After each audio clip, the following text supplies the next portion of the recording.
welcome, Naz. Thanks so much for being here and accepting to have a chat today. So if anyone is tuning in live or watching the recording, I will start with a little bit of introduction, introducing Naz, and then we will engage in a conversation for approximately 20-30 minutes. So Thanks, you're welcome. So Nazareen Ebrahim, she's a media and communication specialist, and she founded Naz Consulting International 11 years ago, actually 13 years ago, I should say, which is a premier African communication specialist business. Nazareen has an extensive broadcast portfolio, presenting and producing on both television and radio. She is also developing her role as an AI ethics officer at Socially Acceptable, a not-for-profit technology research company that is committed to building a responsible digital citizenry. As the founder and CEO, Nazareen is currently developing a continental team to secure dedicated research on AI ethics within the African continent. So with that said, again, Naz, thanks so much for, first of all, accepting to become an ambassador of the Mindful AI Manifesto back in 2020 when we connected for the first time. Yeah, it's absolute pleasure, Nazareen. It's so wonderful to be here on the show and catch up with you after some time to reconnect and reignite what the purpose and objectives of our organizations are. Good stuff. I think, I gave you a little bit of an intro, very, very brief bio of, and I think that illustrates just one element of what you do. Perhaps if you want to spend a minute or two, give me a little bit more insight about your background, your journey. I remember when we met, I was very surprised to know about your heritage and a little bit of your story. So what else, as much or as little, you like to share, Naz, about you, please? Thank you so much, Nat, for the opportunity. And it's wonderful to be part of the AI Mindful Manifesto because no matter what region we're in, we are all trying to do the same kind of work. We have the same objective, which is about having some kind of impact on humanity while living in this age of incredible technological development, as we are technology enthusiasts, developers, and creating insight and public education programs to impact the societies we live in. And that is essentially, I think, how we came to meet. I founded Socially Acceptable back in 2013. It was in a very different format at the time. Naz Consulting International, of course, is our for-profit bread and butter. We need to pay the bills and be able to nurture passion projects or areas of development that we know we can have impact in. And that's how Socially Acceptable was then transitioned into a not-for-profit tech research organization. My interest in AI ethics and tech for good came around 2018. I met a gentleman, and for the life of me, cannot remember his name now, but he's a well-known venture capitalist based in Silicon Valley. And I met him at the Women in Tech Lounge at Web Summit in Portugal in 2018. He asked me about my business, and at the time, I didn't have the full-scale business I do now, but I was very interested in understanding where I could merge my media and comms speciality with the technology focus that I had built quite a competency in being able to communicate that, but also being able to articulate that with clients and solutions, on a level that, in terms of digital transformation, is at the intro level. So you do the comms part, but you're also looking at how do you improve business processes through communications in the business or that impact communications, marketing, etc. And that's essentially how it came about. He introduced me to the Tech for Good movement. I started doing quite a bit of research around AI and what it means, just to educate general publics. And through that, the portfolio and the profiling grew, particularly with myself as an individual, speaking around what AI ethics means. Now, Nat, and you would know this from your background as well, our backgrounds in humanities, social sciences, across the board are key backgrounds that impact how we're able to talk about or how we understand and articulate the intersection between AI and humanity. And that intersection between AI and humanity is ethics. Ethics, because how do you define ethics? That's a starting point for us. And these questions became more and more apparent to me through the course of my work, because we don't just provide a social media platform or build a website or write a press release or write a blog piece or coach an executive on how to present well in media. But we're also understanding what the roles are in an organization. And organizational roles ultimately for decision makers impact output for what their organizations represent. And if that comes through um, a technology solution for their customers across the board, whether they're a big or a small organization, then what questions am I asking? Do I have a responsibility to ask and ensure whether I do work for the customer or not? And I think if I sum that up, in now my 40th year of figuring out what we are doing and where we are and the region that we're in, I'm in Durban, South Africa, but I work primarily in Johannesburg. It's been a very interesting journey, and I suppose that's, if you wanted to know a bit more about the work that we do, then that's where we are. Excellent, thanks, Naz. I'll like to hear a little bit more what's happening in your region. But before that, what just came to mind, one of the things that called my attention and made me reach out to you when we started talking in 2020 was the video. I saw this little video of you with playing with the robot. I think it was something related to Accenture, and that really stayed with me and triggered my curiosity back then. But yeah, perhaps a good segue would be talk about what's happening in the region and also with the AI Expo Africa. If you'd like to talk a little bit about the experience as well. And thanks very much for that. So our region at present is an activity hub of activity with private artificial intelligence organizations and companies that are building incredible solutions, whether it be through facial recognition, voice prediction, labeling of data, robotic process and production and output. If it's also particularly not just research, I'm not going to speak so much on the research because that needs a lot of development. But looking at our region, because of the massive ethnicity, the vibrant cultures that we have here, there are multiple languages, multiple ways of seeing things, different race groups. So there are a lot of organizations who are now coming on board. There's one recently, and I can't remember the name right now, who are investing heavily in ethnic languages and how they're identified and being able to be trained on standard AI systems that we have. But that now new database of data is there available for people and in a format that is meets whatever requirements they've put in place in order to factor out as much as possible in terms of bias and other elements that we talk about when we talk about AI ethics. So the space is thriving in terms of innovation and output because typically South Africa is known as the, how would I say, it's seen as one of the inspirational countries on the African continent. Not to say that the other countries are not developing technologically or have technological capability, like Morocco, Tunisia,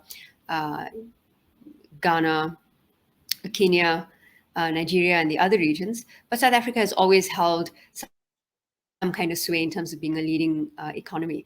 And it has a lot to do with our presence in the African Union, in the SADC region, with BRICS now coming to South Africa in August as a new space for us and developments as a conference. I think it's being held in Durban, between Durban and Johannesburg, but I need to double check that.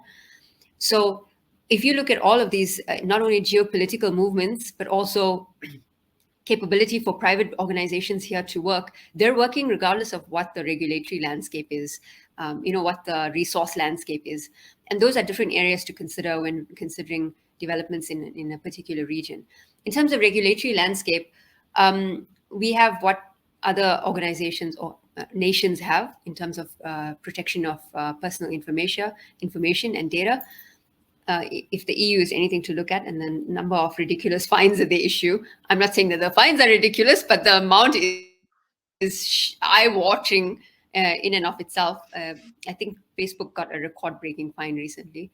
Can't remember the amount. But if I think about that, regulators here are desperately trying to wrap their heads around, I should hope so, particularly from a government perspective, around what developments in the artificial intelligence space mean, but also in terms of copyright. Copyright, because of the generative AI capabilities available to us now, and what that may mean for creators, artists, thinkers, writers, the whole pool of people who produce work that cognitively for a human being to produce work, is a thought original? We ask a question, is any thought ever original? And yes, original to a person who may have had it. No, in the history of the universe, because as human beings we have capacity, no matter our background, race, um, social inclination, to have thoughts that are similar to one another, even sometimes exact, because we're all informed by some bodies of knowledge. And those bodies of knowledge, we may never know what each person is consuming, but that's why the social networks are able to make the money they do, because they've congregated in one space, and have devised the system through machine learning and other AI opportunities to be able to read people and put them in a certain profile. But cognitively, is a thought original? Yes, to the person. No, universally, because we can all have the same thought as a collective about something. And sometimes those thoughts can be true to each word. So I could be here, you could be there, we would have the same thought, we could write it in the same way. Can we claim copyright on that? That's a question to ask. So, but if you ask those type of questions, then regulators are now trying to pair that with existing regulation, which is quite old at this stage. And they're trying to move quickly enough. But again, the same for our region is the same everywhere else in the world. Regulation is trying to be pushed quickly as the technology is developing, and that's not quick enough. Sounds very familiar, right? I think governments all around the world, it's playing catch up as we kind of predicted without being too arrogant now a few years ago. So Nes, maybe next, shall we move to talk about the AI Africa report, something that you are being involved with for quite a while. Might be good to Yeah, give a little bit of overview of what's the intention there. 100%. And thank you so much. I think we must talk about intention. The reality of it, Natalie, is organizations like ours are fed through two ways. Either we are able to secure grant funding, or put into a program where we're able to facilitate the work that we do in our regions. Um, yes, our economy and our currency is not the greatest at the moment. It works in some regards, especially if you're in import export. But for people like us who are doing the work on the ground, um, the first point of call would be, how do we make enough money in order to go and put money into this particular project we have? And by all accounts, Socially Acceptable is quite a young organization. As you said in the intro, we're aiming to build a continental team. The output is building a responsible digital citizenry. That is our mandate. And that simply means that we will use research coupled with public education programs to create a digital responsible citizenry. How do we do that? It also means educating executives like you do. I know in your own space, you run executive coaching for leaders, and that will be part of our output as well. Have we been able to successfully do that yet? Not yet. We need funds to be able to do that. So, in my regard, we've been able to do very well the exercise of creating awareness around the work that we are hoping to do, as well as awareness around the fact that our region exists. And these are the questions that we're happy to ask. And what would it mean for our governments to be able to do that? If you don't ask the question, if you don't have enough dialogue and discussion in the public forum, then there's an opportunity missed for people to know that they can do that. And that's where citizens' rights comes in. So for us in our capacity, Socially Acceptable has done extremely well in creating awareness around public education programs, but has some way to go through mechanisms that we have developed, like the AI Africa report, in developing out our second focus area, which is producing the vital research that is required for our region as well as the African continent to showcase what ethics, cultural assimilation, cultural experience, the idea of ethnicity, the idea of religion and culture, aligned with what ethics means, because that's a varying, and we know this conversation has been had many times, but it's varied across the board. Not enough is still known about how to interact in this particular region, other than large organizations coming in, having satellite offices here, putting an extreme amount of money, working with one or two people on the ground. And again, for me, that's not an accurate view of what is actually going on. We we need to have a more, I hate to use this word because it's so overused, authentic voice from this region, but and not authentic, not so removed from its authenticity that we have to be represented by outside organizations who see the value and the need here and are trying to push that. We ourselves have to have that capability and harness it well enough. And if enough people amongst us don't speak here in the region, then that opportunity will always continue to be lost. It's a kind of a, I hesitate to say this, and I say this very lightly, but I can't think of another word. You don't want to then have this big debate about the decolonization of research on the African continent. You don't want to end up having that conversation, and we shouldn't have to have that conversation.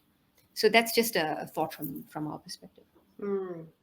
Yeah, quite complex topic, isn't it? Delicate and sensitive, absolutely. And I totally relate, being African descendant, despite of being born in Brazil with a Belgian father, Yeah. I definitely have African roots, and I totally can relate with colonization of our own country in Brazil. So with that said, Naz, I wonder what's the best direction for us to go from here. Perhaps I'm looking forward to to partner with socially acceptable, and I think we've been talking about how the Yeah. intention is very similar. No wonder we've been talking for a while now. I think that the purpose and the intention between the work we are doing, it's very very aligned. So perhaps we could go now into from the initiatives that we have identified. So for those who go to the Mindful AI Manifesto, they can see the top initiatives that I have identified. Is there one in particular that you can really relate, that really resonates with you, that you like to comment on? Yeah, great question. And again, I must say thank you very much to you for creating this platform, Mindful AI Manifesto, but also for reaching out to us across the globe to join in the vision of what it is you're trying to do. And the reason I agreed and came on board was because it made sense. It aligned with the value systems of what we are trying to do at Socially Acceptable.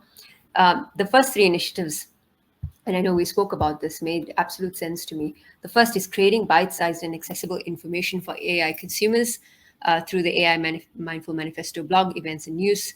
The aim is then to translate technical jargon and key research findings to democratize the AI conversation and allow everyone to access it. I think we have successfully talked about that in the last 2 minutes. And so the first initiative absolutely aligns with what we're trying to do: create accessibility, a democracy around technology and its output, and a democracy around what people believe is their participation in the digital economy. Because nobody cares when they're signing up for a Facebook account or a TikTok account. We just click, yes, I agree to the terms and conditions, and we carry on. We are all guilty. I am so guilty of not reading the terms and conditions. I mean, I have to for work, forget it half the time because it's so long. And then you go back and what did they say that about this region? And then I get an update on an email maybe 2 weeks later saying, I have to hand it to the organizations, though we do get updates by email, and I'm aware of those. I read it because it's my job to do so. If I got them and I didn't need to read them because it was my job to do so, I wouldn't bother. How do we then make people understand? So that first initiative completely speaks to our own output. Number two, producing the Mindful AI Manifesto. Mindful AI professionals will come together to write a manifesto that includes our understanding, agreed guidelines, and best practices around ethics and human values. And the third, which kind of ties into that, hosting the Mindful AI Manifesto discussion forum offers a space for mindful AI professionals to regularly reconnect, reassess, and evolve the manifesto as new technical and non-technical challenges arises. And you've got a last one about coaching and leadership. Now, the other two are have direct impact on what you mentioned now, which is our partnership that we have following between Mindful AI Manifesto and Socially Acceptable, which is to partner firstly on uh, curating, collecting, and collaborating on content pieces across the regions, and being able then to syndicate that across our platforms. Great way for us to start and to be able to do that quite easily, to put power behind the message. And I'm very thrilled that we're able to do that as two organizations in different regions. I think our impact will be doubly so. Um, and I can't think of a better organization to partner with. I do have to say, Uh, that also means that when we partner, we bring the other affiliations that we have with us into that partnership. And for us, I'm very pleased to say that we've been building a lot of partnerships on our side. One of them is with Kay Firth Butterfield. She's now left the World Economic Forum, but running, she used to be the head of AI and machine learning there, but running an organization that's focused around the impact of technology on humanity, which I think is a fantastic way for her to be able to display the full extent of the deep understanding that she truly has, considering the position she held, knowing heads of state, knowing the state of nations, knowing the work that's being trying that is trying to be done in different regions. And it's a fantastic partnership that we are working on at the moment. The second is with the AI Media Group, but also AI Expo Africa, which you mentioned, which is just an event, an annual event that's held in Johannesburg, South Africa, every year. I would encourage you to go on, look for AI Expo Africa, sign up. It's happening in November. Nick Bradshaw, who's the founder of that, just recently launched the South African AI Association, and I'm very pleased to be one of the advisory members on the board. So it's those kind of partnerships, including a newly established government-backed organization in India led by Utpal Chakrabarti. He recently launched, together with two other of his colleagues, a book on ChatGPT and its role in India and what it means. And that was successfully launched about 2 months ago at the Indian High Court, which was fantastic. So to have those partnerships means that we are setting now a standard or a benchmark for how we work in the developing world, but what it means for us who see the value of being able to empower publics, general publics, but being able to bring a truth to it. And this truth is we will work and work, everyone will have a different point of view, but we just focus, we do the work, we impart the message, and that's what we can do. Thanks so much, Nez. I feel super lucky to be connected with you. I remember when you touched on, Yeah. I'm conscious of time because there is so much alignment, right? When I mean, even listening to you reading the initiative number one, it's so aligned with what you were saying before around awareness, right? It's the same things like we have this unconscious collective doing the same thing across the oceans. And you mentioned the World Economic Forum before. I remember when I saw can't remember exactly where, perhaps a video of yours or maybe on your website. So would like to touch on how your involvement in that space occurred, because it's such an influential forum, right? I mean, it's very impressive. I remember when I saw it, I was like, wow. So any comments you have around that? It was purely something that I had connected with Kay on LinkedIn. She's an incredible person, and I say person, not just professional, because I connected with her. I sent her a message. I'm part of a local chamber of commerce. I'm a director at the Minara Chamber of Commerce here in South Africa.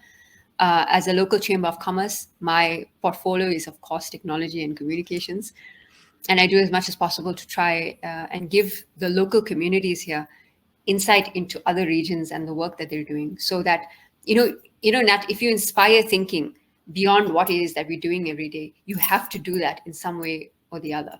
And that's, you can take learnings from any part of the world, you can take insight and inspiration from anywhere in the world. They say when you're going through something like, if you want to do self-development, you can listen to a message many times, but until you are ready to receive that message, then it will make sense to you, no matter how many times you've heard it before. And this, I suppose, applies in life. And the same applied when we spoke to Kay. I requested to interview her on a webinar about what it means AI and its development at the time. It was just before lockdown hit in our country as well in 2020. And she mentioned in the interview that she was one of the world's first AI ethics officers, and it really caught my attention. I had been thinking about it for a long time, but it so happened I wrote to her afterwards and said, I'm really keen to understand the space more. Would you have conversations with me around it, and when you have a moment? She was very gracious to agree. But that got formalized. It's just God's way of working, as He does when something is going to happen. There was, I think, Lighthouse Consulting, Maya. It's not Maya. It's Mia Dan Shah. I keep confusing her name. She has a Maya on her team. Mia Dan Shah, a Lighthouse Consulting, who ran a program for women across the world to be inducted into a program of AI ethics training, paired with a mentor for a period of 6 weeks. And I got accepted in that program. I requested that Kay be my mentor because she was actually part of the lineup of mentors, and I got paired with her. So unbelievable how that happened. I cannot tell you. It's just God's hand at work.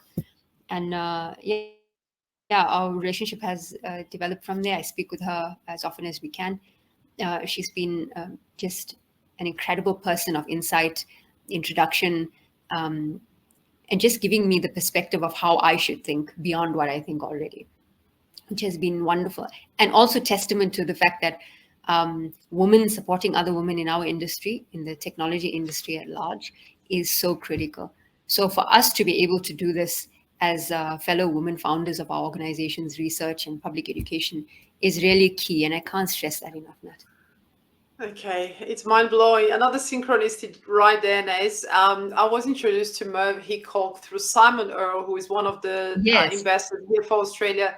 And Merv Hickok, she actually invited me to be, that's how I became part of the Center for AI Digital Policy, which is, Merv is yeah, actually a very renowned name globally around AI ethics. She founded 100%. the yeah, AI, I think it's aiethics.org, her website from memory. Yeah, I'll update that's right. the recording Yeah, with the links, the things that you mentioned as well. I think they'll be useful for those who are watching the recording. sure. I think we could speak for another 2 hours, Naz, but I'm cautious of time. We have, we have things to do, I It know. sounds it sounds like we have another couple of minutes left. So I'm thinking, how would you like to use this last few minutes? You could go talk a little bit more about socially acceptable, or perhaps, why do you think this movement is important, or anything really that comes to mind. However, would like to use the last few minutes. Yeah, thank you so much, Natalie. And just to say thank you very much. It takes a fair bit of courage, but also confidence in the work that we're doing to be able to connect with people across the globe and to convince them of the vision. And you have done that very successfully. You have some fantastic ambassadors on board for a Mindful AI Manifesto. And I say fantastic, I'm included in that group. So, you know what? I'm messing with you. But overall, there are some serious professionals who are dedicated to the output that we want to have and the impact that we want to have, not just output. I think from the regard of socially acceptable, I would be pleased to work with more people across the globe and to be able to have conversations where we can define our vision in order to attract the right type of funding. And I'm just being very open about this. We all know we need money to do work that we need to do. We've got to have people put together. They need to be paid to pay their bills. They're not going to come and do research for nothing. So the simple matter of the fact is we're not making money off this thing like we are of NAS Consulting International. Socially acceptable has been developed to our mandate is to build a responsible digital citizenry. How do we do that? How are we able to do that? We're able to do that through public education programs, through research that's available, research that has meaning, has all the elements qualified in order to present as actual factual evidence in policy making and regulation and any regulatory environment, right? I want to speak as simply as possible. I don't want to put any bells and whistles and frills around it. That's just the nature of it. And to be able to create a space for people from different backgrounds to have diverse voices and to know that here in this region, these spaces exist. They do know, but they need to know more. We want to talk about it always. And I have the guest text slot quickly on a Cape Talk every Tuesday morning with Lester Kibbett on his morning breakfast show. And as much as possible, Lester and I try to bring in, we talk about trending tech stories, but we always try to speak about the ethics of technology so people can be continually reminded, hey, we are living in a world of wondrous capability and development.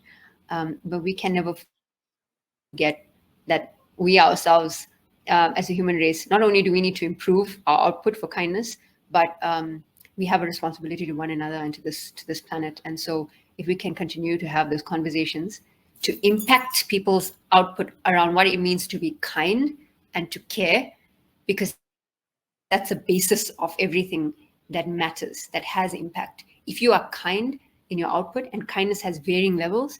If you can care, what does care mean? Do I care enough to wear a mask if it was COVID? Do I care enough to sanitize my hands? Do I care enough that I'm parked too close to my neighbor's car, and if they're trying to come out, they're not going to have space to do so? Do I care that I just threw a thing out of some piece of litter out of the car window? No, somebody will pick it up. So different levels of care, and it's just the basis of humanity is kindness and care. And if anything I can do, Nat, in this world, when I pass on to the next stage, and I'm no longer in this physical realm, is what did I do to ensure that the message of kindness and care was spread as far as possible and understood and debated and talked about. I absolutely echo your message, Nez, and may the force be with you. Yes. God bless you. And God for bless you. those listening, I'm pretty sure Nez is super approachable. So if you're curious, if you like to Definitely. learn more about socially acceptable, reach out to her, send a message on LinkedIn. I'm sure she would happily accept and have a chat. No, depending on her schedule constraints, of course. So thanks again, Nez. It's been a pleasure. We will stay in touch. Look forward to reconnecting sometime soon. Thanks for your time. Thank you very much. Pleasure is all mine. Talk to you soon. Okay, catch you soon. Bye.